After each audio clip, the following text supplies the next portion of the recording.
jiru. Inshallah yoo Rabbi jedhe ni bilisoomna.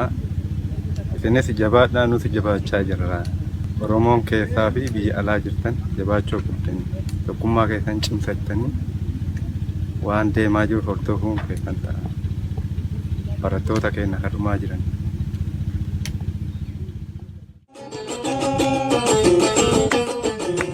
Oromoo waltaanaan yoomu birkisaata sansarfamu abbaan biyyaanuma yoomilee barnuma toofirra wallaalee. Oromoo waltaanaan yoomu birkisaata sansarfamu abbaan biyyaanuma yoomilee barnuma toofirra wallaalee. Kandiinni bobbaasee tayyaaraa fi taankiis wobootti duulchisee yeefa aduu guyyaa dhoosee golgoleessee injifannoo cabsee woboon diina isaa salphina uwwisee yeefa aduu guyyaa dhoosee golgoleessee injifannoo cabsee woboon diina isaa salphina uwwisee injifannoo cabsee woboon diina isaa salphina uwwisee.